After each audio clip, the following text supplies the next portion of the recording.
지난주에 제가 점심 때 집에 들어갔는데 아내가 주방에서 점심을 준비하고 있었습니다. 그리고 저는 거실에서 책을 보고 있었는데 갑자기 주방 쪽에서 냄비 떨어지는 소리가 났습니다. 혹시 찌개를 끓이던 중이라 아내가 그 찌개가 엎어져서 다쳤을까 봐 제가 괜찮아 하면서 주방 쪽으로 달려갔습니다. 다행히 찌개가 아니었고 멸치를 볶으려고 올려놨던 그 후라이팬이 손잡이에 걸려서 그것이 바닥으로 떨어졌습니다. 제가 그 떨어진 멸치들을 이렇게 주워 담으면서 있을 때에 저희 아내가 이렇게 말했습니다. 역시 남편밖에 없다. 아들하고 딸들은 방에 다 있었는데 핸드폰은 하느냐고 정신은 없고 엄마가 어떻게 됐는지 뭐 했는지 상관없이 그러는 가운데에 남편이 달려와서 걱정해주고 또 그 엎어진 것들을 이렇게 치워주는 걸 보면서 남편밖에 없다 이렇게 말을 했는데요. 그때 그 얘기를 들으면서 제가 그 다음에 어떻게 했냐면요. 바로 걸레를 빨아서 이 엎어진 곳에만 닦은 게 아니라 주방 전체를 이렇게 닦아줬습니다. 그 이유가 어디에 있겠습니까? 만약에 그런 얘기 안 했으면 멸치 담아주고 나중에 걸레를 아내가 빨아서 닦든지 말든지 이렇게 할 텐데 남편밖에 없다는 그 말에 제가 기분이 좋아서 주방 전체를 이제 걸레로 닦아주고 또 걸레까지 깨끗하게 빨아서 널어 주었던 일들이 있습니다.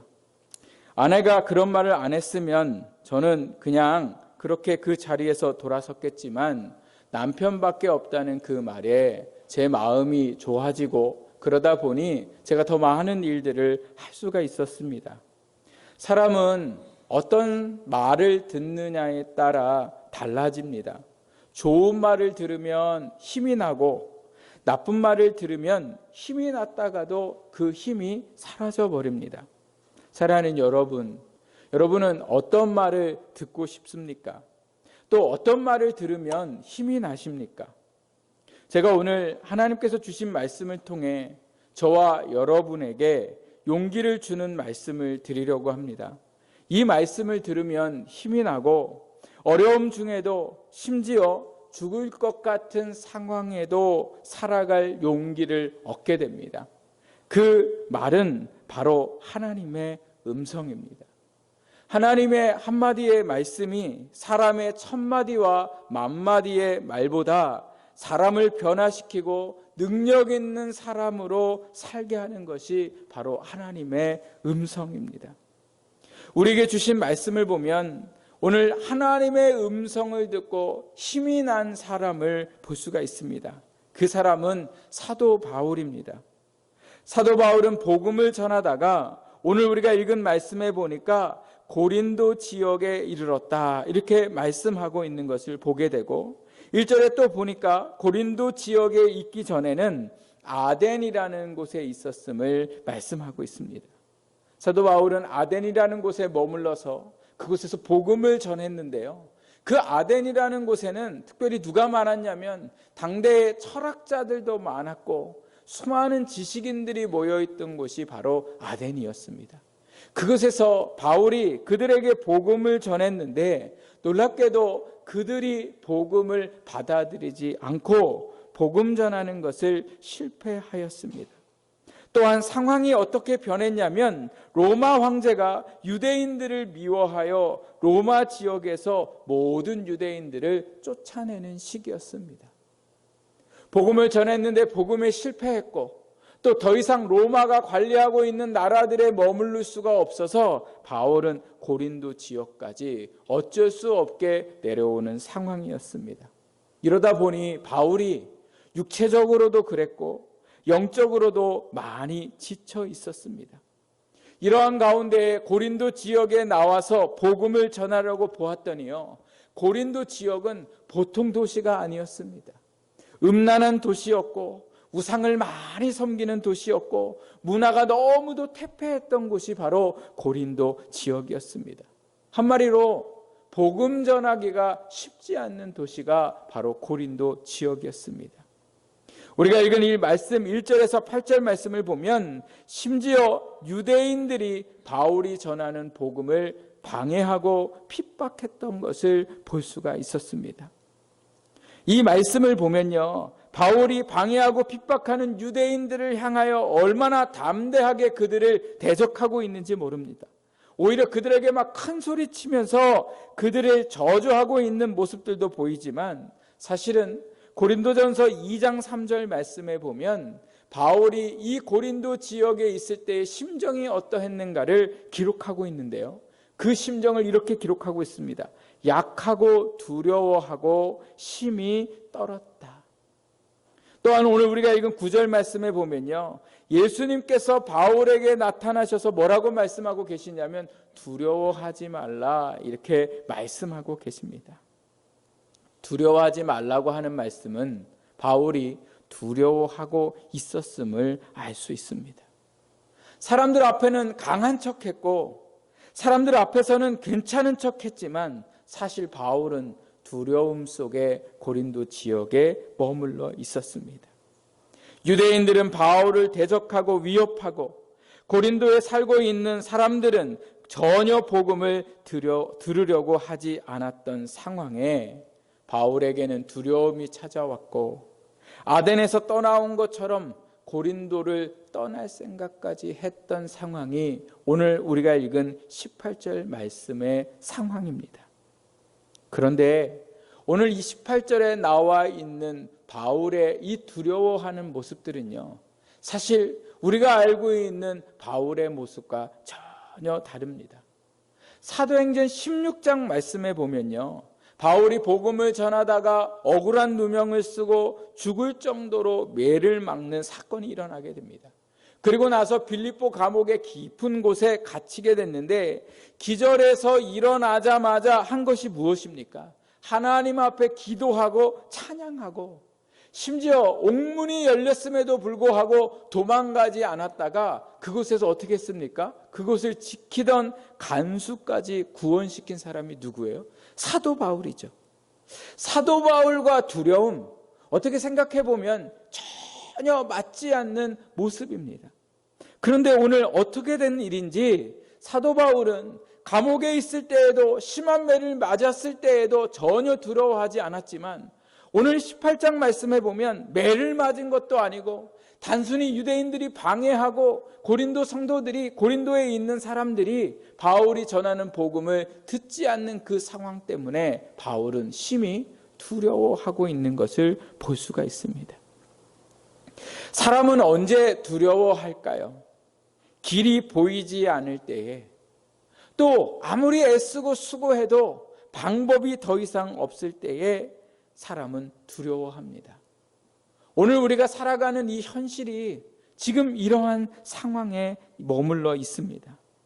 지난주에 저희가 영상으로 예배를 드리면서 성도님들이 제게 제일 많이 해주신 말씀이 뭐냐면 목사님 힘내세요라는 말씀이었습니다.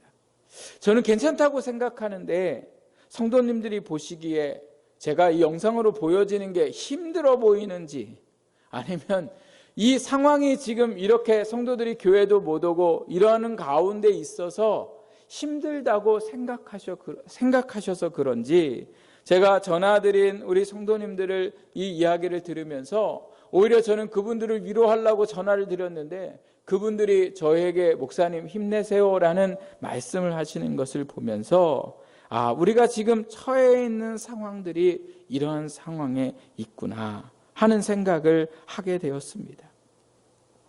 이제는 괜찮겠지 했던 생각들, 그리고 이제는 뭔가 다시 새롭게 해보려고 했던 마음들이 오히려 이 코로나의 재확산으로 인해서 우리를 더 어렵게 하였습니다.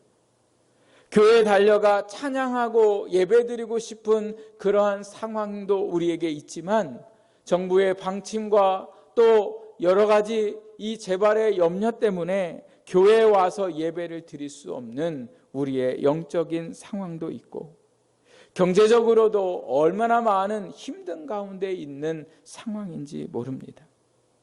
저희 교회 집사님 한 분도 지난주에 사람이 거리에 돌아다니지 않아서 장사하기가 너무 힘들었다고 하시는 말씀도 들었습니다.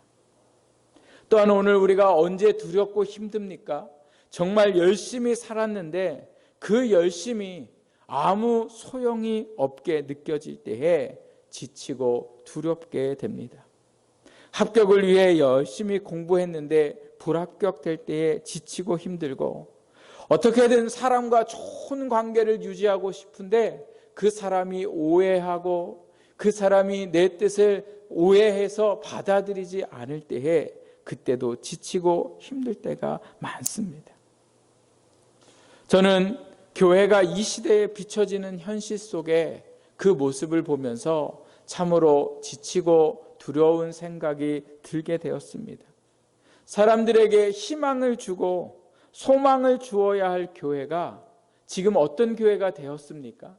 이 땅에 없어졌으면 하는 교회, 불타버렸으면 하는 교회, 그러한 교회가 되었습니다. 이러한 세상의 반응을 보면서 앞으로 어떻게 해야 할까 걱정도 두려움도 생기게 됩니다. 때로는 이 생각하면 전혀 힘이 나지 않는 상황이 올 때도 있습니다. 영적으로도 육적으로도 지쳐있던 이 바울, 그런 바울이요, 오늘 우리가 읽은 말씀 11절에 보면요, 완전히 다른 사람이 되어 있습니다. 우리 같이 한번 11절 말씀을 함께 볼까요? 우리 같이 한번 읽어보겠습니다. 1년 6개월을 머물며 그들 가운데서 하나님의 말씀을 가르치니라.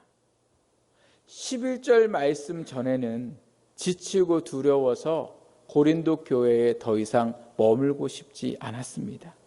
그런데 오늘 이 머물고 싶지 않았던 두려움에 있던 이 고린도 지역에 사도 바울이 11절에는 어떻게 하고 있습니까? 1년 6개월 동안 복음을 전했더라는 거예요. 도대체 이 바울에게 무슨 일이 일어난 것일까요? 바울이 열심히 기도했을까요? 스스로 힘을 내야지, 내가 여기서 주저앉으면 안 되지, 이렇게 하면서 자기 스스로를 다짐했을까요? 바울이 한 것은 아무것도 없습니다. 바울은 그저 지쳐 있었고 두려워했었고 그것을 떠나고 싶은 마음이 전부였습니다. 바울이 무엇을 한 것이 아니라 주님께서 바울에게 일하셨습니다. 어떻게 일하셨을까요? 우리 9절과 10절 말씀도 같이 한번 읽어보도록 하겠습니다. 밤에 주께서 환상 가운데 바울에게 말씀하시되 두려워하지 말며 침묵하지 말고 말하라. 내가 너와 함께 있음에 어떤 사람도 너를 대적하여 해롭게 할 자가 없을 것이니 이는 이 성령의 내 백성이 많음이라 하시더라. 아멘.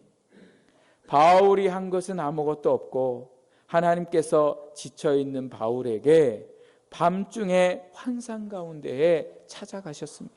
그리고 뭐라고 말씀하세요? 두려워하지 말며 침묵하지 말라, 이렇게 말씀하세요. 이 말의 뜻이 무엇입니까?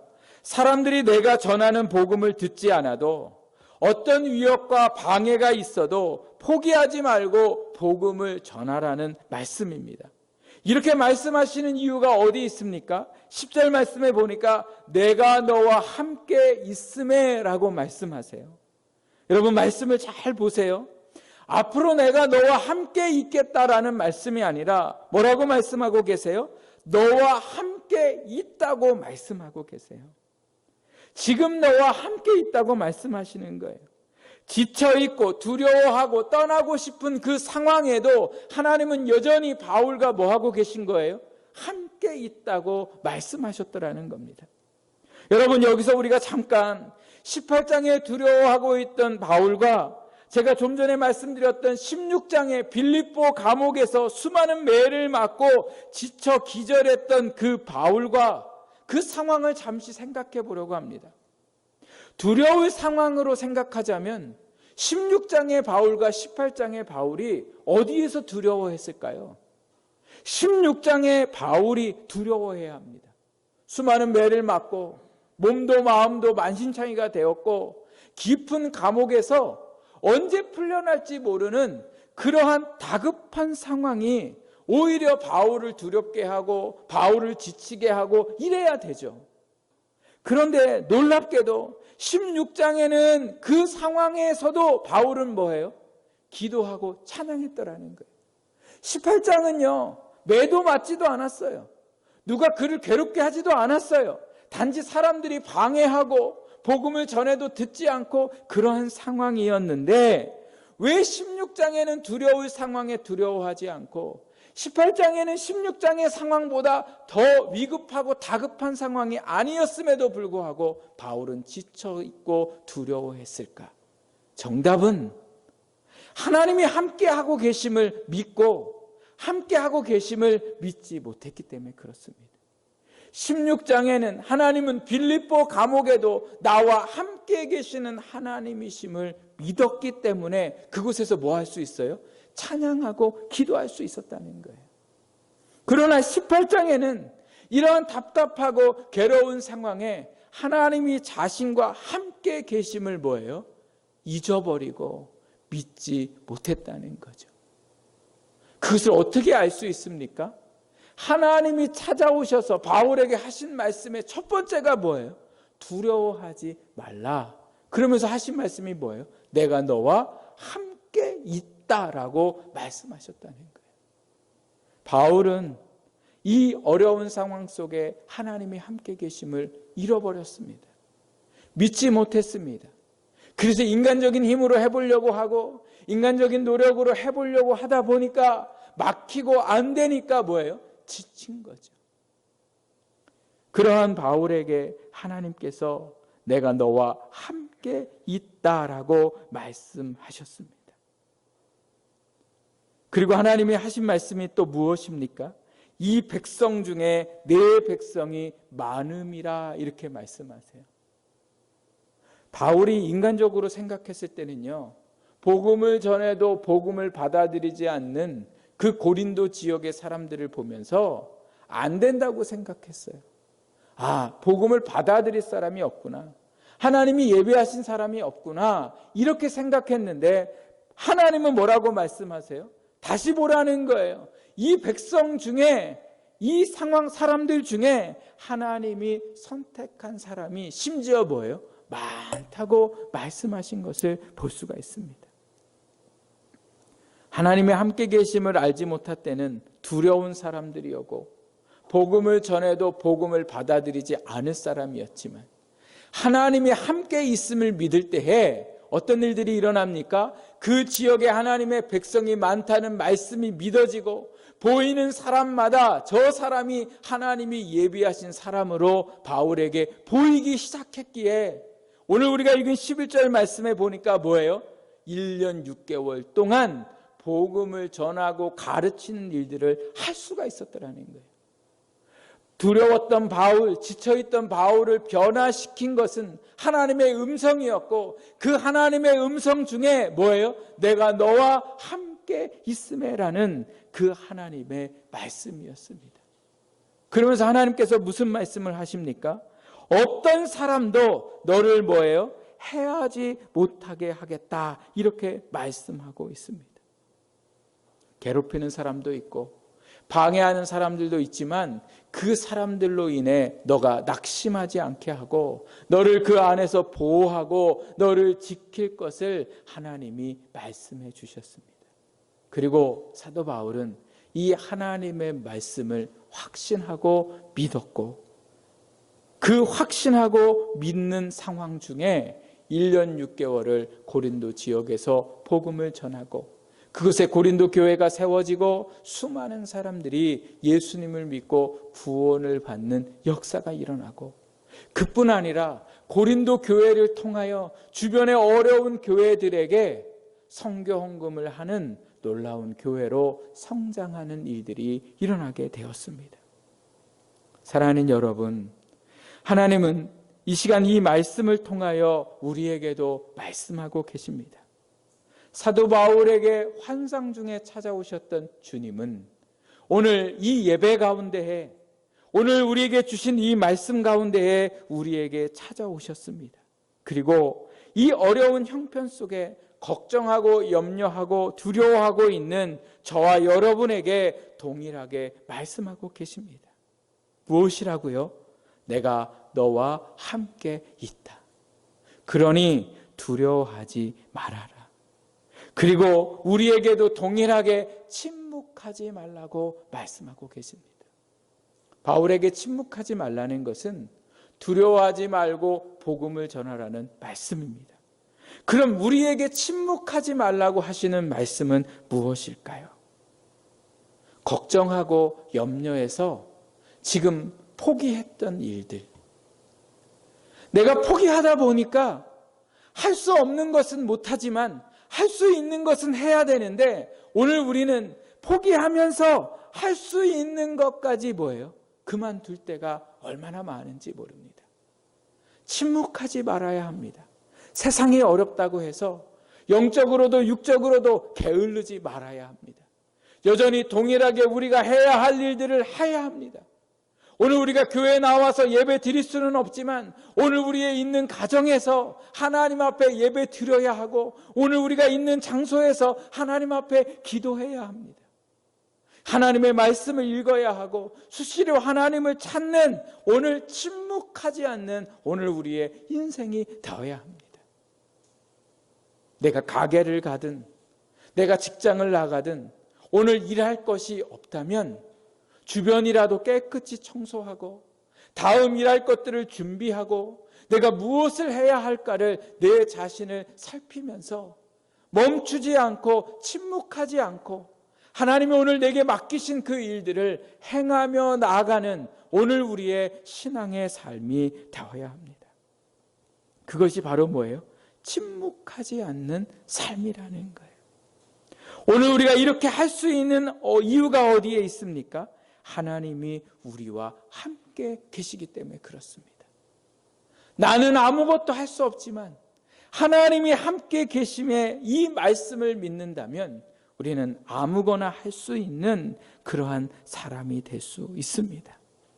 우리가 하는 것이 아니라 하나님께서 그 일들을 행하시도록 우리 가운데 역사하실 겁니다. 어떤 사람도 대적하거나 해롭게 하지 못했던 것처럼 하나님도 오늘 우리의 어떠한 상황에서도 바울을 사람들 안에서 구원하셨듯이 오늘 우리의 삶을 구원하시고 우리의 삶을 인도해 가실 겁니다. 하나님의 말씀 이사야 40장 27절 말씀에 보면요, 이렇게 하나님이 말씀합니다.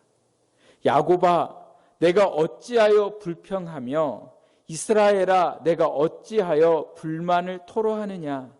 어찌하여 주께서는 나의 사정을 모르시고 하나님께서는 나의 정당한 권리를 지켜주시지 않는다 하느냐? 너는 알지 못하느냐? 너는 듣지 못하느냐? 주님은 영원하신 하나님이시다. 땅끝까지 창조하신 분이시다. 그는 피곤을 느끼지 않으시며 지칠 줄 모르시며 그 지혜가 무궁하신 분이시다. 피곤한 사람에게 힘을 주시며 기운을 잃은 사람에게 기력을 주시는 분이시다. 비록 젊은이들이 피곤하여 지치고 장정들이 맥없이 비틀거려도 오직 주를 소망으로 삼는 사람은 새 힘을 얻으리니 독수리가 날개치며 솟아오르듯 올라갈 것이요 뛰어도 지치지 않으며 걸어도 피곤하지 않을 것이다. 아멘. 사랑하는 여러분, 하나님은 저 하늘에만 계시는 하나님이 아니십니다. 교회 건물에만 계시는 하나님이 아니십니다. 하나님은 우리가 어디를 가든지 우리가 어떠한 상황에 있든지 우리와 함께 계시는 하나님이십니다.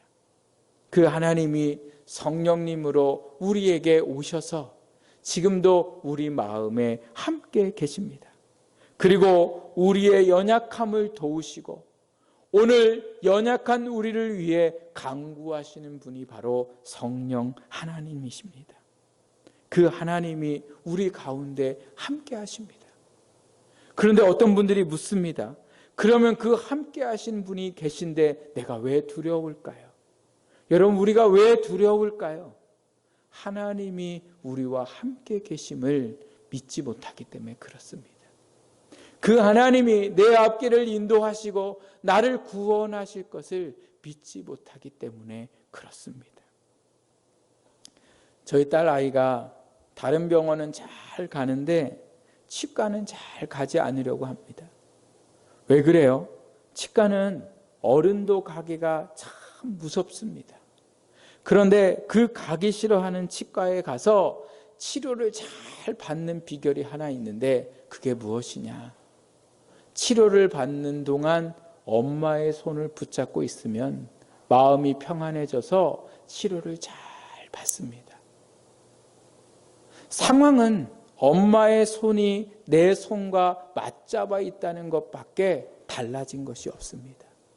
그런데 그 아이가 두려움을 이기고 치료를 잘 받을 수 있는 것은 엄마가 나와 함께 있다는 믿음, 안정감 때문에 그렇습니다. 하나님도 우리와 함께 계시고 두려움과 염려 가운데에 오늘 우리의 손을 붙잡고 오늘 이곳에서 우리와 함께 계시는 하나님이십니다. 오늘 사도 바울에게 두려워하지 말고 침묵하지 말라 말씀하신 그 하나님, 내가 모든 사람들의 대적으로부터 너를 구원하겠다고 말씀하신 하나님, 내가 어디 있든지 너와 함께 있다고 말씀하신 하나님, 그 하나님이 오늘 저와 여러분과 함께 하심을 믿습니다. 그 말씀을 믿고 오늘 이 삶을 살아가시고 한 주간의 삶을 승리하며 살아가는 우리 성도님들이 되시기를 부탁드립니다. 오늘이면 저희가 비대면 예배를 드리는 것이 끝나는 줄 알았는데 지난 금요일 날 보니까요, 다시 정부에서 나와 9월 20일까지 비대면 예배로 드리라는 말을 들었습니다. 그 말을 들으면서 제가 참 얼마나 마음이 답답했는지 모릅니다. 이게 말이 쉽죠.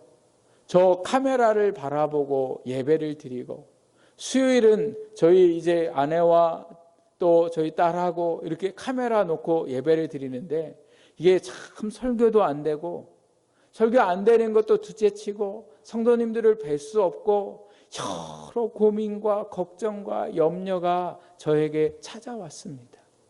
그런데 이 말씀을 준비하면서 내가 너와 함께 있다라는 이 말씀이 제 안에 믿어지고 이 말씀이 저에게 찾아오셔서 주시는 말씀이 되는 순간 저 카메라 안에 10인치도 안 되는 저 카메라를 보면서 성도들이 어떻게든 말씀을 들으려고 하고 이 상황에도 이 말씀을 듣고 힘을 얻으려고 하는 그 성도님들의 모습이 저 카메라 안에 보이기 시작하고 그 성도님들을 생각하니까 제 걱정과 제 염려는 아무것도 아닌 것이 되어버렸습니다. 오늘도 하나님이 함께 하실 때에 더 이상 우리에게 문제가 문제되지 않습니다. 이제 나와 함께 계신 그 하나님, 그 하나님을 믿음으로 오늘 이 한 주를 하나님과 함께 승리하며 살아가는 우리 모두가 되기를 주님의 이름으로 축복합니다. 기도하겠습니다.